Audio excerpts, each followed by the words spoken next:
Hi ಸ್ನೇಹಿತರೆ, ನಾನು ನಿಮ್ಮ ಕೃಷ್ಣ. ಎಲ್ಲರಿಗೂ ವಿದ್ಯಾಪೀಠ ಸ್ಟಡೀಸ್ಗೆ ಸ್ವಾಗತ. ಇವತ್ತಿನ ಒಂದು ತರಗತಿಯಲ್ಲಿ ನಾವು ಆಗಸ್ಟ್ ತಿಂಗಳಿನ ಕರೆಂಟ್ ಅಫೇರ್ಸ್ನ ನಾವು ನೋಡೋಣ.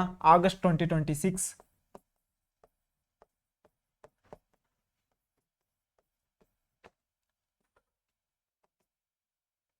ಮೊದಲನೇದಾಗಿ ನಾವು ಅವಾರ್ಡ್ಸ್ ಅನ್ನು ನೋಡೋಣ. ಆಗಸ್ಟ್ ತಿಂಗಳಲ್ಲಿ ಆದಂತಹ ಅವಾರ್ಡ್ಸ್ 2026 ಆಗಸ್ಟ್ ತಿಂಗಳಲ್ಲಿ ಯಾವ್ಯಾವ ಪ್ರಶಸ್ತಿಗಳನ್ನು ನೀಡಿದ್ದಾರೆ ಅದರ ಬಗ್ಗೆ ನಾವು ತಿಳಿದುಕೊಳ್ಳೋಣ. ಮೊದಲನೇದಾಗಿ ಎಂ.ಎಸ್. ಸ್ವಾಮಿನಾಥನ್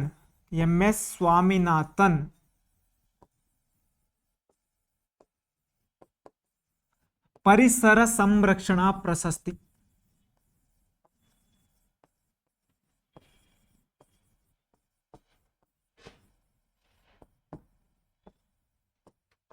ಎಂ.ಎಸ್. ಸ್ವಾಮಿನಾಥನ್ ಪರಿಸರ ಸಂರಕ್ಷಣಾ ಪ್ರಶಸ್ತಿ 2026 ಯಾರಿಗೆ ಕೊಟ್ಟಿದ್ದಾರೆ ಅಂತ ನೋಡೋದಾದ್ರೆ, ಯಾರಿಗೆ ಕೊಟ್ಟಿದ್ದಾರೆ ಅಂದ್ರೆ ಪೇಚಿ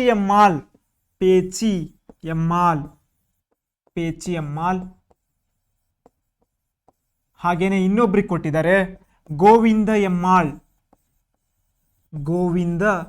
ಎಮ್ಮಾಳ್. ಹಾಗಾದ್ರೆ ಈ ಪರಿಸರ ಸಂರಕ್ಷಣಾ ಪ್ರಶಸ್ತಿಯನ್ನ, ಎಂ.ಎಸ್. ಸ್ವಾಮಿನಾಥನ್ ಪರಿಸರ ಸಂರಕ್ಷಣಾ ಪ್ರಶಸ್ತಿಯನ್ನ ಪೇಚಿ ಎಮ್ಮಾಳ್ ಯಾವ ಒಂದು ಕ್ಷೇತ್ರಕ್ಕಾಗಿ ಪಡೆದಿದ್ದಾರೆ ಅಂದ್ರೆ ಮನ್ನಾರ್ ಕೊಲ್ಲಿಯಲ್ಲಿ ಸಮುದ್ರ ತ್ಯಾಜ್ಯಗಳನ್ನ ಸಂಗ್ರಹಿಸಿ ಸಮುದ್ರದ ಒಂದು ರಕ್ಷಣೆಗಾಗಿ ಕೆಲಸವನ್ನ ಮಾಡಿದಂತಹ ಪೇಚಿ ಎಮ್ಮಾಳ್ ಅವರಿಗೆ 2026ನೇ ಸಾಲಿನ ಎಂ.ಎಸ್. ಸ್ವಾಮಿನಾಥನ್ ಪರಿಸರ ಸಂರಕ್ಷಣಾ ಪ್ರಶಸ್ತಿಯನ್ನು ನೀಡಿದ್ದಾರೆ. ಹಾಗಾದರೆ ಗೋವಿಂದ ಎಮ್ಮಾಳ್ ಇವರಿಗೆ ಸುಸ್ಥಿರ ಕೃಷಿ ಉತ್ತೇಜನಕ್ಕಾಗಿ, ಸುಸ್ಥಿರ ಕೃಷಿ ಅಭಿವೃದ್ಧಿಗಾಗಿ ಉತ್ತೇಜನಕ್ಕಾಗಿ ಗೋವಿಂದ ಎಮ್ಮಾಳ್ ಇವರಿಗೆ, ಈ ಇಬ್ಬರು ವ್ಯಕ್ತಿಗಳಿಗೆ 2026-27ನೇ ಸಾಲಿನ ಎಂ.ಎಸ್. ಸ್ವಾಮಿನಾಥನ್ ಪರಿಸರ ಸಂರಕ್ಷಣಾ ಪ್ರಶಸ್ತಿಯನ್ನ ನೀಡಿದ್ದಾರೆ.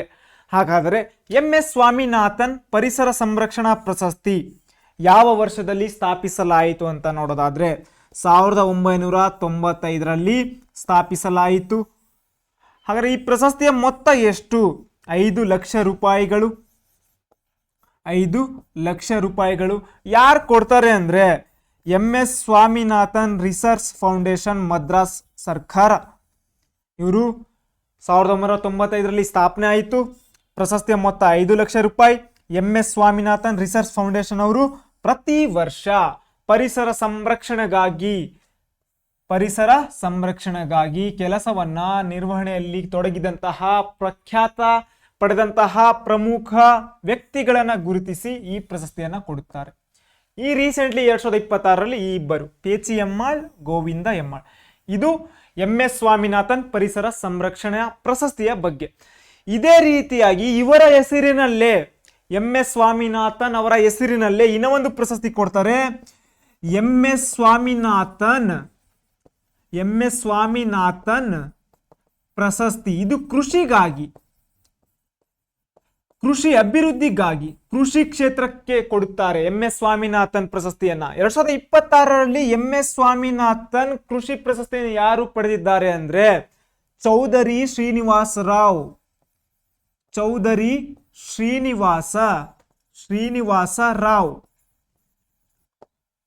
ಎಂ.ಎಸ್. ಸ್ವಾಮಿನಾಥನ್ ಪರಿಸರ ಸಂರಕ್ಷಣಾ ಪ್ರಶಸ್ತಿನೇ ಬೇರೆ, ಎಂ.ಎಸ್. ಸ್ವಾಮಿನಾಥನ್ ಕೃಷಿ ಪ್ರಶಸ್ತಿನೇ ಬೇರೆ. ಈ ವರ್ಷದ ಎಂ.ಎಸ್. ಸ್ವಾಮಿನಾಥನ್ ಕೃಷಿ ಪ್ರಶಸ್ತಿಯನ್ನ ಯಾರು ಪಡೆದಿದ್ದಾರೆ ಅಂದ್ರೆ ಚೌಧರಿ ಶ್ರೀನಿವಾಸ್ ರಾವ್. ಹಾಗಾದ್ರೆ ಎಂ.ಎಸ್. ಸ್ವಾಮಿನಾಥನ್ ಕೃಷಿ ಪ್ರಶಸ್ತಿ ಯಾವ ವರ್ಷದಲ್ಲಿ ಸ್ಥಾಪನೆ ಆಯಿತು, ಅದರ ಪ್ರಶಸ್ತಿಯ ಮೊತ್ತ ಎಷ್ಟು ಅಂತ ನೋಡೋದಾದ್ರೆ, ಯಾವ ವರ್ಷದಲ್ಲಿ ಸ್ಥಾಪನೆ ಆಯಿತು ಅಂದ್ರೆ 2004ರಲ್ಲಿ ಸ್ಥಾಪನೆ ಆಗುತ್ತದೆ. ಪ್ರಶಸ್ತಿಯ ಮೊತ್ತ ನೋಡೋದಾದ್ರೆ 25 ಲಕ್ಷ ರೂಪಾಯಿ.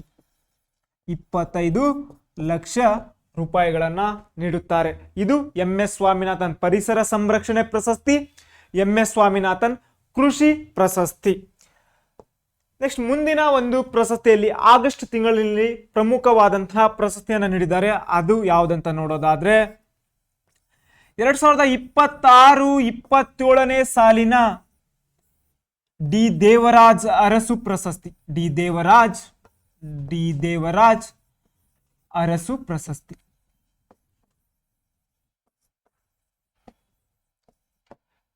ಈ ವರ್ಷದ ಡಿ ದೇವರಾಜ್ ಅರಸು ಪ್ರಶಸ್ತಿಯನ್ನು ಯಾರಿಗೆ ಕೊಟ್ಟಿದ್ದಾರೆ ಅಂದ್ರೆ ಮೈಸೂರಿನ ಇತಿಹಾಸಕಾರರಾದಂತಹ P V Nanjaraja Aras, P V Nanjaraja Aras, P V Nanjaraja Arasu ಅವರಿಗೆ 2026-27ನೇ ಸಾಲಿನ ಡಿ ದೇವರಾಜ್ ಅರಸು ಪ್ರಶಸ್ತಿಯನ್ನ ನೀಡಿದ್ದಾರೆ. ಹಾಗಾದರೆ ಈ ಡಿ ದೇವರಾಜ್ ಅರಸು ಪ್ರಶಸ್ತಿಯನ್ನು ಯಾವ ವರ್ಷದಲ್ಲಿ ಸ್ಥಾಪನೆ ಮಾಡಲಾಯಿತು, ಅದರ ಪ್ರಶಸ್ತಿಯ ಮೊತ್ತ ಎಷ್ಟು, ಯಾರು ನೀಡುತ್ತಾರೆ ಅಂತ ನೋಡೋದಾದ್ರೆ ಇದನ್ನ 1993ರಲ್ಲಿ ಸ್ಥಾಪಿಸಲಾಯಿತು. ಪ್ರಶಸ್ತಿಯ ಮೊತ್ತ 5 ಲಕ್ಷ ರೂಪಾಯಿಗಳು, 5 ಲಕ್ಷ ರೂಪಾಯಿಗಳು.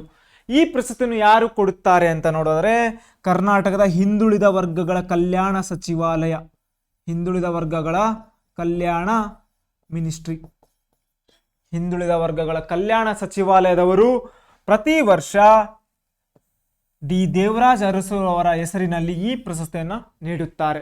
ಇದು ಈ ವರ್ಷದ ಯಾರಿಗೆ ಪಡೆದಿದ್ದಾರೆ ಅಂದ್ರೆ ಪಿ ವಿ ನಂಜರಾಜ ಅರಸ್. ಯಾವ ಜಿಲ್ಲೆಯವರು ಇವರು ಅಂತ ನೋಡೋದಾದ್ರೆ ಮೂಲತಃ ಮೈಸೂರಿನ ಇತಿಹಾಸಕಾರರು, ಯಾರು, P V Nanjaraja Urs. Next ಮತ್ತೊಂದು ಪ್ರಶಸ್ತಿ ಸುದ್ದಿಯಲ್ಲಿ ಯಾವುದಿದೆ ಅಂದ್ರೆ ಪಾಕಿಸ್ತಾನದ ಅತ್ಯುನ್ನತ ನಾಗರಿಕ ಪ್ರಶಸ್ತಿ. ಹೇಗೆ ನಮ್ಮ ಭಾರತ ದೇಶದ ಅತ್ಯುನ್ನತ ನಾಗರಿಕ ಪ್ರಶಸ್ತಿ ಭಾರತ ರತ್ನನೋ ಹಾಗೇನೆ ಪಾಕಿಸ್ತಾನದ ಅತ್ಯುನ್ನತ ನಾಗರಿಕ ಪ್ರಶಸ್ತಿ ನಿಶಾನ್ ಎ ಇಮ್ತಿಯಾಜ್, ನಿಶಾನ್ ಎ ಇಮ್ತಿಯಾಜ್, ನಿಶಾನ್ ಎ ಇಮ್ತಿಯಾಜ್ ಪಾಕಿಸ್ತಾನ ದೇಶದ ಅತ್ಯುನ್ನತ ನಾಗರಿಕ ಪ್ರಶಸ್ತಿ ಯಾವುದಂದ್ರೆ ಇದು. ಈ ನಿಶಾನ್ ಎ ಇಮ್ತಿಯಾಜ್ ಪ್ರಶಸ್ತಿ 1957 ಮಾರ್ಚ್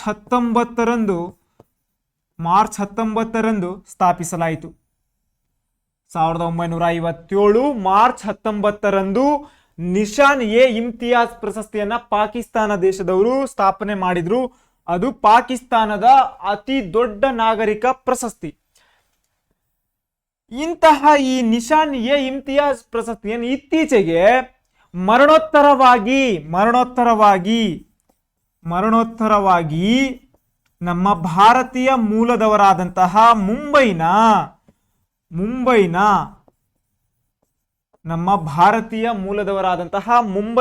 ರತನ್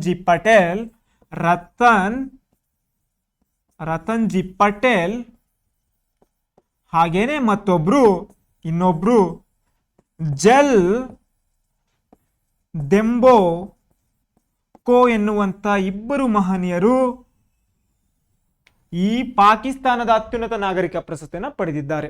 ಯಾರು ಅಂತ ನೋಡೋದಾದ್ರೆ ಮುಂಬೈನ ರತನ್ ಜಿ ಪಟೇಲ್ ಅಂಡ್ ಜಲ್ ದೆಂಬೋ ಕೋ ಎನ್ನುವಂತ ಪ್ರಖ್ಯಾತ ವ್ಯಕ್ತಿಗಳು ನಿಶಾನ್ ಎ ಇಮ್ತಿಯಾಜ್ ಪ್ರಶಸ್ತಿ 2026 ಪಡೆದುಕೊಂಡಿದ್ದಾರೆ. ಇದು ಪಾಕಿಸ್ತಾನದ ಅತ್ಯುನ್ನತ ನಾಗರಿಕ ಪ್ರಶಸ್ತಿಯಾಗಿದೆ.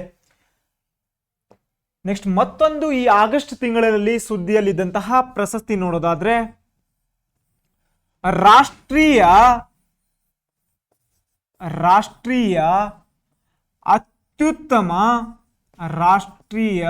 ಅತ್ಯುತ್ತಮ ಶಿಕ್ಷಕರ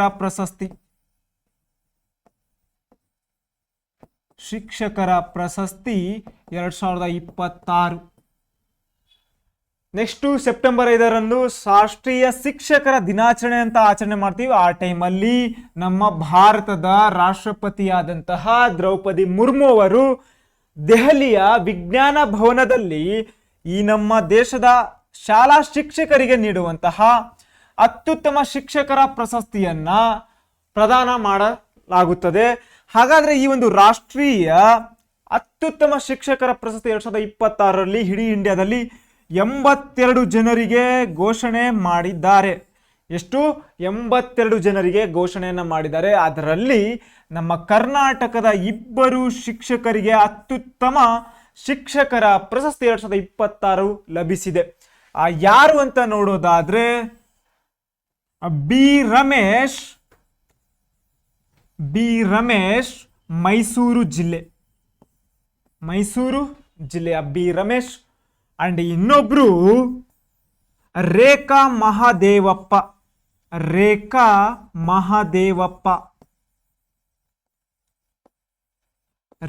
ಮಹದೇವಪ್ಪ ಚಿಕ್ಕಮಗಳೂರು. ಇಬ್ಬರು ವ್ಯಕ್ತಿಗಳು ಅತ್ಯುತ್ತಮ ಶಿಕ್ಷಕರ ಪ್ರಶಸ್ತಿಯನ್ನ ಪಡೆದಿದ್ದಾರೆ. ಹಾಗಾದ್ರೆ ಈ ರಾಷ್ಟ್ರೀಯ ಅತ್ಯುತ್ತಮ ಶಿಕ್ಷಕರ ಪ್ರಶಸ್ತಿ ಯಾವ ವರ್ಷದಲ್ಲಿ ಸ್ಥಾಪನೆ ಆಯಿತು ಅಂತ ನೋಡೋದಾದ್ರೆ 1958ರಲ್ಲಿ ಈ ಪ್ರಶಸ್ತಿಯನ್ನ ಸ್ಥಾಪಿಸಲಾಯಿತು. ಹಾಗೇನೆ ಪ್ರಶಸ್ತಿಯ ಮೊತ್ತ ಎಷ್ಟು ಕೊಡ್ತಾರೆ? ಅತ್ಯುತ್ತಮ ಶಿಕ್ಷಕರ ಪ್ರಶಸ್ತಿ ಅಂತ ಪಡೆದಿದ್ರೆ 50,000 ರೂಪಾಯಿಗಳು ಜೊತೆಗೆ ಬೆಳ್ಳಿಯ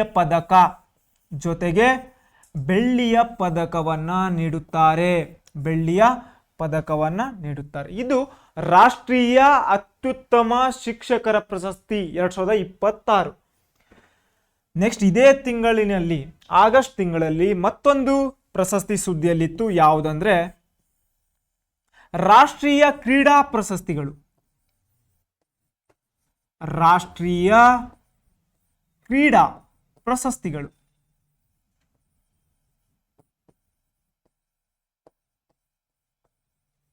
2025-26ನೇ ಸಾಲಿನ ರಾಷ್ಟ್ರೀಯ ಕ್ರೀಡಾ ಪ್ರಶಸ್ತಿಗಳನ್ನ ನೀಡಿದ್ದಾರೆ ಆಗಸ್ಟ್ ತಿಂಗಳಿನಲ್ಲಿ. ಈ ಆಗಸ್ಟ್ 29 ಏನಿದೆ ರಾಷ್ಟ್ರೀಯ ಕ್ರೀಡಾ ದಿನಾಚರಣೆ ಅಂತ ಆಚರಣೆ ಮಾಡ್ತೀವಿ. ಮೇಜರ್ ಧ್ಯಾನ್ ಚಂದ್ ಅವರ ಜನ್ಮ ದಿನಾಚರಣೆ ಆಗಸ್ಟ್ 29. ಆ ದಿನದಂದೇ ಈ ರಾಷ್ಟ್ರೀಯ ಕ್ರೀಡಾ ಪ್ರಶಸ್ತಿಗಳನ್ನ ಪ್ರದಾನ ಮಾಡಲಾಗುತ್ತದೆ. ಇದರಲ್ಲಿ 3 ಬರ್ತವೆ. ಅರ್ಜುನ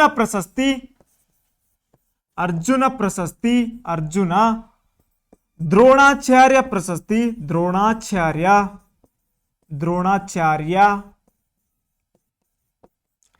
ಮತ್ತೊಂದು ಮೇಜರ್ ಧ್ಯಾನ್ ಚಂದ್ ಖೇಲ್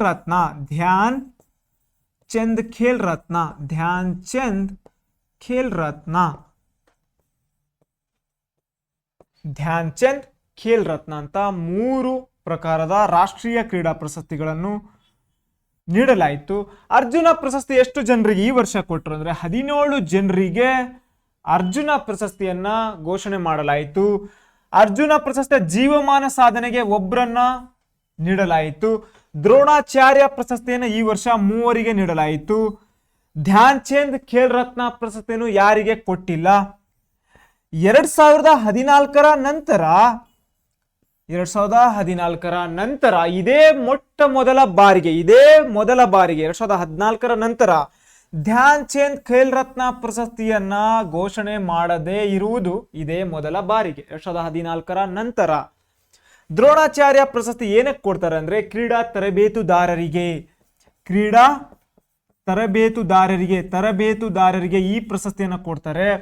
ಅರ್ಜುನ ಪ್ರಶಸ್ತಿ ಏನಕ್ಕೆ ಕೊಡ್ತಾರೆ ಅಂದ್ರೆ ರಾಷ್ಟ್ರೀಯ ಅಂತಾರಾಷ್ಟ್ರೀಯ ಮಟ್ಟದಲ್ಲಿ ಸತತ 4 ವರ್ಷಗಳ ಕಾಲ ಕ್ರೀಡೆಯಲ್ಲಿ ಅತ್ಯುತ್ತಮ ಸಾಧನೆ ಮಾಡಿದ ಕ್ರೀಡಾಪಟುಗಳಿಗೆ ಅರ್ಜುನ ಪ್ರಶಸ್ತಿಯನ್ನ ಕೊಡ್ತಾರೆ. ಈ ಅರ್ಜುನ ಪ್ರಶಸ್ತಿ ಯಾವಾಗ ಸ್ಟಾರ್ಟ್ ಆಯ್ತು ಅಂದ್ರೆ 1961. ಪ್ರಶಸ್ತಿಯ ಮೊತ್ತ ಎಷ್ಟು ಕೊಡ್ತಾರೆ ಅಂದ್ರೆ 15 ಲಕ್ಷ ರೂಪಾಯಿಗಳು. ಇದು ಅರ್ಜುನ ಪ್ರಶಸ್ತಿ. ದ್ರೋಣಾಚಾರ್ಯ ಪ್ರಶಸ್ತಿ ಯಾವಾಗ ಸ್ಟಾರ್ಟ್ ಆಯ್ತು ಅಂದ್ರೆ 1985. ಪ್ರಶಸ್ತಿಯ ಮೊತ್ತವನ್ನ ಎಷ್ಟು ಕೊಡ್ತಾರೆ ದ್ರೋಣಾಚಾರ್ಯ ಪ್ರಶಸ್ತಿ ಅಂತ ನೋಡಿದ್ರೆ 10 ಲಕ್ಷ ರೂಪಾಯಿಗಳು. ಹಾಗೇನೆ ಧ್ಯಾನ್ ಚಂದ್ ಖೇಲ್ ರತ್ನ ಪ್ರಶಸ್ತಿ ನಮ್ಮ ಭಾರತ ದೇಶದಲ್ಲಿ ಕ್ರೀಡೆಗೆ ನೀಡುವಂತಹ ಅತಿ ದೊಡ್ಡ ಪ್ರಶಸ್ತಿ ಧ್ಯಾನ್ ಚಂದ್ ಖೇಲ್ ರತ್ನ ಪ್ರಶಸ್ತಿ. ಇದು 1991-92ರಲ್ಲಿ ಸ್ಟಾರ್ಟ್ ಆಯಿತು. ಪ್ರಶಸ್ತಿಯ ಮೊತ್ತ 25 ಲಕ್ಷ ರೂಪಾಯಿಗಳನ್ನ ನೀಡಲಾಗುತ್ತದೆ. 25 ಲಕ್ಷ ರೂಪಾಯಿಗಳನ್ನ ನೀಡಲಾಗುತ್ತದೆ. ಈ ಅರ್ಜುನ ಪ್ರಶಸ್ತಿಯನ್ನ ಪಡೆದಂತಹ ವ್ಯಕ್ತಿಗಳು ನೋಡೋದಾದ್ರೆ 17 ಜನ ಅಂತ ನಾನೇನು ಹೇಳಿದೆ. ದಿವ್ಯಾ ಆಗಿರ್ಲಿ, ತೇಜಸ್ವಿನಿ, ಗಾಯತ್ರಿನಿ, ತ್ರಿಷಾ, ಅಜ್ಮಲ್ ಸೇರಿ 17 ಕ್ರೀಡಾ ಸಾಧಕರಿಗೆ ಅರ್ಜುನ ಪ್ರಶಸ್ತಿಯನ್ನ ನೀಡಿದ್ದಾರೆ. ಅಂಡ್ ನಾನು ಅವಾಗಲೇ ಹೇಳ್ದಂಗೆ 2014ರ ನಂತರ ಧ್ಯಾನ್ ಚಂದ್ ಖೇಲ್ ರತ್ನ ಅವಾರ್ಡ್ಗೆ ಅರ್ಹರೇ ಇಲ್ಲ. ಈ ವರ್ಷ 2014 ಆದ್ಮೇಲೆ ಈ ಧ್ಯಾನ್ ಚಂದ್ ಖೇಲ್ ರತ್ನ ಪ್ರಶಸ್ತಿಯನ್ನು ನೀಡಿಲ್ಲ. ದ್ರೋಣಾಚಾರ್ಯ ಎಷ್ಟು ಜನರಿಗೆ? 5 ಅಂದ್ರೆ 3 ಜನರಿಗೆ ರೆಗ್ಯುಲರ್ ಆಗಿ ಕೊಡುವಂಥದ್ದು, ಇನ್ನ 2 ಜೀವಮಾನ ಸಾಧನೆಗಾಗಿ ನೀಡುವಂಥದ್ದು. 5 ದ್ರೋಣಾಚಾರ್ಯ ಪ್ರಶಸ್ತಿಯನ್ನ ನೀಡಿದ್ದಾರೆ. ಹಾಗೇನೆ ಭಾರತದ ಫುಟ್ಬಾಲ್ ಹೀರೋ ನಮ್ಮ ರಾಜ್ಯದ ಅರುಮೈನಾಯಗಂ ಅವರಿಗೆ ಅರ್ಜುನ ಪ್ರಶಸ್ತಿಯನ್ನ ನೀಡಿದ್ದಾರೆ. ಜೀವಮಾನ ಸಾಧನೆಗಾಗಿ, ರೆಗ್ಯುಲರ್ ಅಲ್ಲ, ಜೀವಮಾನ ಸಾಧನೆಗಾಗಿ ಅರ್ಜುನ ಪ್ರಶಸ್ತಿ 2026ರಲ್ಲಿ ಪಡೆದವರು ಯಾರಂದ್ರೆ ಅರುಮೈನಾಯಗಂ ಎನ್ನುವಂತ ವ್ಯಕ್ತಿ. ಇದು ಗೊತ್ತಿರಲಿ.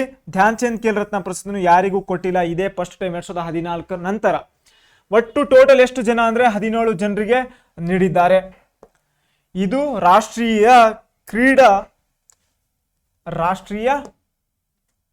ಕ್ರೀಡಾ ಪ್ರಶಸ್ತಿಗಳು 2026. ನೆಕ್ಸ್ಟ್ ನೋಡೋದಾದ್ರೆ, ನೆಕ್ಸ್ಟು ಈ ಡಿರಾಕ್ ಮೆಡಲ್ ಅಂತ ನ್ಯೂಸ್ ಅಲ್ಲಿ ಇದೆ. ಡಿರಾಕ್ ಪದಕ 2026. ಈ ಒಂದು ಡಿರಾಕ್ ಪದಕ 2026 ಪಡೆದಂತಹ ವ್ಯಕ್ತಿ ಯಾರಂದ್ರೆ ಅದು ನಮ್ಮ ಭಾರತದವರು. ಹಾಗಾಗಿ ಇದು ಇಂಪಾರ್ಟೆಂಟು. ಡಿರಾಕ್ ಪದಕ 2026ರಲ್ಲಿ ವಿಜೇತರು ಯಾರಂದ್ರೆ ದೀಪಕ್ ಧರ್ ಎನ್ನುವಂತ ವ್ಯಕ್ತಿ. ಯಾವ ಒಂದು ಕ್ಷೇತ್ರಕ್ಕಾಗಿ ಪಡೆದಿದ್ದಾರೆ ಅಂದ್ರೆ ಸ್ಟ್ಯಾಟಿಸ್ಟಿಕಲ್ ಮೆಕ್ಯಾನಿಕ್ಸ್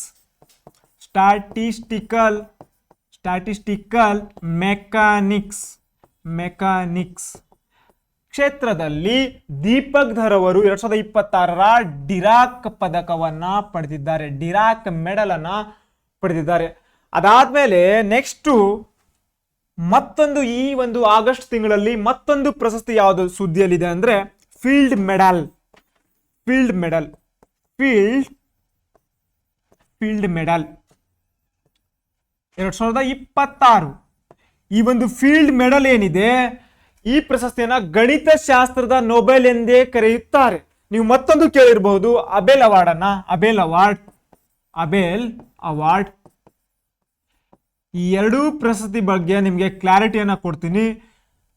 ಗಣಿತದ ನೊಬೆಲ್ ಪ್ರಶಸ್ತಿಯನ್ನು ಯಾವ ಒಂದು ಪ್ರಶಸ್ತಿಗೆ ಕರೆಯುತ್ತಾರೆ ಅಂತ ಕೇಳಿಬಿಟ್ಟು ಎರಡೂ ಆಪ್ಷನ್ ಅಲ್ಲಿ ಇದ್ರೆ ಯಾವುದನ್ನ ನೀವು ಹಾಕ್ಬೇಕಂದ್ರೆ ಅಬೆಲ್ ಪ್ರಶಸ್ತಿಯನ್ನು. ಏನಕ್ಕೆ ಅಂದ್ರೆ ಈ ಅಬೆಲ್ ಪ್ರಶಸ್ತಿಯನ್ನ ಪ್ರತಿ ವರ್ಷ ಕೊಡ್ತಾರೆ. ಈ ಫೀಲ್ಡ್ ಮೆಡಲ್ ಪ್ರಶಸ್ತಿಯನ್ನ ಪ್ರತಿ 4 ವರ್ಷಕ್ಕೆ ಒಮ್ಮೆ ಕೊಡ್ತಾರೆ. ಎವರಿ 4 years ಕೊಡೋದು ಫೀಲ್ಡ್ ಮೆಡಲ್.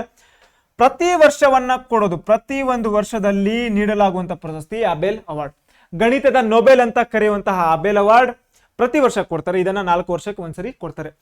ಫೀಲ್ಡ್ ಮೆಡಲ್ 2026ರಲ್ಲಿ ಈ ಫೀಲ್ಡ್ ಮೆಡಲ್ ಬಗ್ಗೆ ನೋಡೋದಾದ್ರೆ 1936ರಲ್ಲಿ ಫೀಲ್ಡ್ ಮೆಡಲ್ ಕೆನಡಾ ದೇಶದ ಗಣಿತ ಶಾಸ್ತ್ರಜ್ಞರಾದಂತಹ ಜಾನ್ ಚಾರ್ಲ್ಸ್ ಫೀಲ್ಡ್ ಅವರ ಒಂದು ಸವಿ ನೆನಪಿಗಾಗಿ, ಅವರ ಮೆಮೋರಿಯಲ್ಗಾಗಿ ಅವರ ಹೆಸರಿನಲ್ಲಿ ಕೆನಡಾ ದೇಶ ಸ್ಟಾರ್ಟ್ ಮಾಡ್ತಾರೆ 1936ರಲ್ಲಿ ಫೀಲ್ಡ್ ಮೆಡಲ್ ಪ್ರಶಸ್ತಿಯ ಮೊತ್ತ ಎಷ್ಟು ಕೊಡ್ತಾರೆ ಫೀಲ್ಡ್ ಮೆಡಲ್ ಪ್ರಶಸ್ತಿಗೆ ಅಂದ್ರೆ 15,000 ಕೆನಡಿಯನ್ ಡಾಲರ್. 15,000 ಕೆನಡಿಯನ್ ಡಾಲರ್ ಪ್ರಶಸ್ತಿಯ ಮೊತ್ತವಾಗಿದೆ. ಇಂತಹ ಫೀಲ್ಡ್ ಮೆಡಲ್ ಅನ್ನ 40 ವರ್ಷದ ಒಳಗಿನ ಗಣಿತ ಶಾಸ್ತ್ರಜ್ಞರಿಗೆ ಮಾತ್ರ ನೀಡುವಂಥದ್ದು. 40 ವರ್ಷದ ಒಳಗಿನ ಗಣಿತ ಶಾಸ್ತ್ರಜ್ಞರಿಗೆ ನೀಡುವಂತಹ ಪ್ರಶಸ್ತಿ ಫೀಲ್ಡ್ ಮೆಡಲ್ ಪ್ರಶಸ್ತಿ. ಈ ಅಬೆಲ್ ಪ್ರಶಸ್ತಿ ಯಾವಾಗ ಸ್ಟಾರ್ಟ್ ಆಯ್ತಂದ್ರೆ 2001ರಲ್ಲಿ ಸ್ಟಾರ್ಟ್ ಆಗುತ್ತೆ. ಇದರ ಪ್ರಶಸ್ತಿಯ ಮೊತ್ತ ನೋಡೋದಾದ್ರೆ 7.5 ನಾರ್ವೇಜಿಯನ್ ಕ್ರೋನಾರ್, 7.5 ಮಿಲಿಯನ್ ನಾರ್ವೇಜಿಯನ್ ಕ್ರೋನಾರ್. ಇದನ್ನ ನಾರ್ವೆ ದೇಶದ ಆಟ್ರಿಯಂ ವಿಶ್ವವಿದ್ಯಾಲಯದವರು ಕೊಡ್ತಾರೆ. ಇದನ್ನ ಕೆನಡಾ ದೇಶದವರು ಕೊಡ್ತಾರೆ. ಫೀಲ್ಡ್ ಮೆಡಲ್ ಅನ್ನ, ಈ ಅಬೆಲ್ ಅನ್ನ ನಾರ್ವೆ ದೇಶದ ಆಟ್ರಿಯಂ ವಿಶ್ವವಿದ್ಯಾಲಯದವರು ಕೊಡ್ತಾರೆ. ಇಂತಹ ಈ ಫೀಲ್ಡ್ ಮೆಡಲ್ ಅವಾರ್ಡ್ ಅನ್ನ 2026ರಲ್ಲಿ 4 ಜನರಿಗೆ ನೀಡಿದ್ದಾರೆ. ಆ 4 ಜನ ಯಾರು ಅಂತ ನೋಡೋದಾದ್ರೆ ಆ 4 ಜನ, ಮೊದಲನೆಯವರು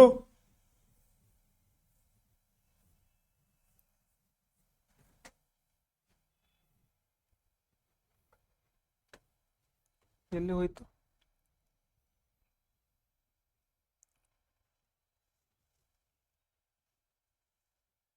ಇಲ್ಲಿದೆ. 2026ರ ಫೀಲ್ಡ್ ಮೆಡಲ್ ಅನ್ನ ಯಾರ್ಯಾರಿಗಂದ್ರೆ ಹ್ಯಾಂಗ್ ವಾಂಗ್ ಎನ್ನುವಂತ ಮಹಿಳೆಗೆ, ಹ್ಯಾಂಗ್ ವಾಂಗ್ ಹೆಸರನ್ನ ಜಸ್ಟ್ ನೆನಪಿಟ್ಕೊಳ್ಳಿ. ಫೀಲ್ಡ್ ಮೆಡಲ್ 4 ಜನ, Hong Wang, Jacob Tsimerman and John Pardon. Hong Wang, John Pardon and Jacob Tsimerman and Yu Deng. ಈ 4 ಜನರಿಗೆ ಫೀಲ್ಡ್ ಮೆಡಲ್ 2026ನೇ ಸಾಲಿನ ಫೀಲ್ಡ್ ಮೆಡಲ್ ಪ್ರಶಸ್ತಿಯನ್ನ ನೀಡಿದ್ದಾರೆ. 4 ಜನರಿಗೆ, ಹಾಂಗ್ ವಾಂಗ್, ಜಾಕೋಬ್ ತಿನ್ಸ್ಮೆರು, ಜಾನ್ ಪಾರ್ಡನ್ನು, ಈ 4 ಜನರಿಗೆ ಏನಿದ್ದಾರೆ ಅವಾಗ ಹೇಳ್ದಂಗೆ ಆ 4 ಜನರಿಗೆ ಫೀಲ್ಡ್ ಮೆಡಲ್ ಅನ್ನ ನೀಡುತ್ತಿದ್ದಾರೆ 2026ನೇ ಸಾಲಿಂದು. ಅಂದ್ರೆ ನೆಕ್ಸ್ಟ್ ಕೊಡೋದು 2030ರಲ್ಲಿ. 2030ರಲ್ಲಿ ನೆಕ್ಸ್ಟ್ ಟೈಮ್ ಕೊಡ್ತಾರೆ. 2022ರಲ್ಲಿ ಕೊಟ್ಟಿದ್ರು. ಇವಾಗ ಈ ವರ್ಷ 4 ಜನರಿಗೆ, ಪ್ರತಿ 4 ವರ್ಷಕ್ಕೆ ಒಂದು ಬಾರಿ ಫೀಲ್ಡ್ ಮೆಡಲ್ ಅನ್ನ ಕೊಡ್ತಾರೆ. ಹಾಗಾದ್ರೆ ಅಬೆಲ್ ಪ್ರಶಸ್ತಿ 2026ರಲ್ಲಿ ಕೊಟ್ಟಿದ್ದಾರೆ ಯಾರಿಗೆ? ಈ ಅಬೆಲ್ ಪ್ರಶಸ್ತಿ 2026ರಲ್ಲಿ ಯಾರಿಗೆ ಕೊಟ್ಟಿದ್ದಾರೆ ಅಂದ್ರೆ ಗೆಲ್ಡ್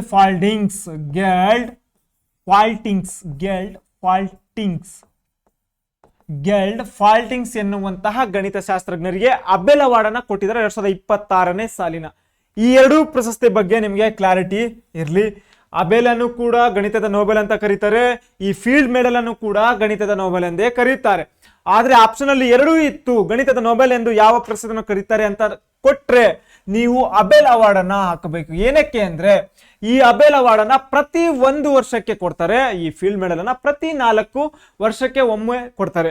ಇದು 40 ವರ್ಷದ ಕೆಳಗಿನ ಗಣಿತ ಶಾಸ್ತ್ರಜ್ಞರಿಗೆ ಕೊಡುವಂತದ್ದು. ಸ್ಥಾಪನೆ ಆಗಿದ್ದು 1936. ಪ್ರಶಸ್ತಿಯ ಮೊತ್ತ $15,000 ಕೆನಡಿಯನ್ ಡಾಲರ್, ಕೆನಡಾ ದೇಶದವರು ಕೊಡ್ತಾರೆ. ಈ ವರ್ಷ 4 ಜನರಿಗೆ ಕೊಟ್ಟಿದ್ದಾರೆ. ಅಬೆಲ್ ಅಂತ ನೋಡೋದಾದ್ರೆ ಇದು ಸ್ಥಾಪನೆ ಆಗಿದ್ದು 2001. ಇದನ್ನ ನಾರ್ವೆ ದೇಶದವರು ಕೊಡ್ತಾರೆ. ಆಟ್ರಿಯಂ ವಿಶ್ವವಿದ್ಯಾಲಯದವರು ಕೊಡ್ತಾರೆ. 7.5 ಮಿಲಿಯನ್ ನಾರ್ವೇಜಿಯನ್ ಕ್ರೋನಾರ್ ಏನಿದೆ ಅದು ಪ್ರಶಸ್ತಿ ಮೊತ್ತವಾಗಿದೆ. ಈ ವರ್ಷ ಗೆಲ್ಡ್ ಫಾಲ್ಟಿಂಗ್ಸ್ ಎನ್ನುವಂತಹ ಗಣಿತ ಶಾಸ್ತ್ರಜ್ಞರಿಗೆ ಕೊಟ್ಟಿದ್ದಾರೆ. 2 ಪ್ರಶಸ್ತಿ ಬಗ್ಗೆ ನಿಮಗೆ ಕ್ಲಾರಿಟಿ ಬಂದಾಯಿತು ಅಂತ ಅನ್ಕೊಂತೀನಿ. ನೆಕ್ಸ್ಟ್ ಮುಂದಿನ ಒಂದು ಪ್ರಶಸ್ತಿ ನೋಡೋದಾದ್ರೆ ಈ ಆಗಸ್ಟ್ ತಿಂಗಳಲ್ಲಿ ಸುದ್ದಿಯಲ್ಲಿದ್ದಂತಹ ಮತ್ತೊಂದು ಪ್ರಶಸ್ತಿ ಕೇಂದ್ರ ಸಂಗೀತ ನಾಟಕ ಅಕಾಡೆಮಿ ಪ್ರಶಸ್ತಿ. ಕೇಂದ್ರ ಸಂಗೀತ ನಾಟಕ ಅಕಾಡೆಮಿ ಪ್ರಶಸ್ತಿ 2026. ಕೇಂದ್ರ ಸಂಗೀತ ನಾಟಕ ಅಕಾಡೆಮಿ ಪ್ರಶಸ್ತಿ 2026. ಈ ಕೇಂದ್ರ ಸಂಗೀತ ನಾಟಕ ಅಕಾಡೆಮಿ ಇರೋದು ನವದೆಹಲಿಯಲ್ಲಿ. ಈ ಕೇಂದ್ರ ಸಂಗೀತ ನಾಟಕ ಅಕಾಡೆಮಿ ಪ್ರಶಸ್ತಿ ಸ್ಥಾಪನೆ ಆಗಿದ್ದು 1952ರಲ್ಲಿ. ಇದರಲ್ಲಿ 2 ಟೈಪ್ ಬರ್ತವೆ, 2 ವಿಭಾಗ ಬರ್ತವೆ. ಅಕಾಡೆಮಿ ರತ್ನ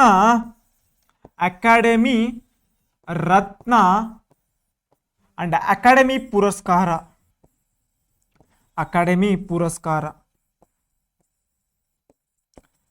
ಅಕಾಡೆಮಿ ರತ್ನಗೆ ಪ್ರಶಸ್ತಿಯ ಮೊತ್ತ 3 ಲಕ್ಷ, ಅಕಾಡೆಮಿ ಪುರಸ್ಕಾರ ಪ್ರಶಸ್ತಿಯ ಮೊತ್ತ 1 ಲಕ್ಷ ರೂಪಾಯಿಗಳು. ಈ 2 ವಿಭಾಗಗಳು ಬರುವಂತು ಕೇಂದ್ರ ಸಂಗೀತ ನಾಟಕ ಅಕಾಡೆಮಿ ಪ್ರಶಸ್ತಿ ಘೋಷಣೆ ಮಾಡಿದ್ದಾರೆ. ರಾಷ್ಟ್ರಪತಿ ದ್ರೌಪದಿ ಮುರ್ಮು ಅವರು ರೀಸೆಂಟ್ಲಿ 115 ಜನರಿಗೆ 115 ಜನರಿಗೆ ರಾಷ್ಟ್ರೀಯ ಸಂಗೀತ ನಾಟಕ ಅಕಾಡೆಮಿ ಪ್ರಶಸ್ತಿ ಘೋಷಣೆಯನ್ನ ಮಾಡಿದ್ದಾರೆ. ಅದರಲ್ಲಿ ನಮಗೆ ಬಹಳ ಇಂಪಾರ್ಟೆಂಟು ಕನ್ನಡಿಗರು ಎಷ್ಟು ಜನ ಅಂದ್ರೆ 9 ಜನ. ಈ 9 ಜನ ಕೇಂದ್ರ ಸಂಗೀತ ನಾಟಕ ಅಕಾಡೆಮಿ ಪ್ರಶಸ್ತಿಯನ್ನ ಪಡೆದಿದ್ದಾರೆ. ಅದರಲ್ಲಿ ಒಬ್ಬರು ಅಕಾಡೆಮಿ ರತ್ನ, 8 ಜನ ಅಕಾಡೆಮಿ ಪುರಸ್ಕಾರ. ಹಾಗಾದ್ರೆ ಒಬ್ಬ ಅಕಾಡೆಮಿ ರತ್ನ ಪಡೆದವರು ಎ ವಿ ಆನಂದ್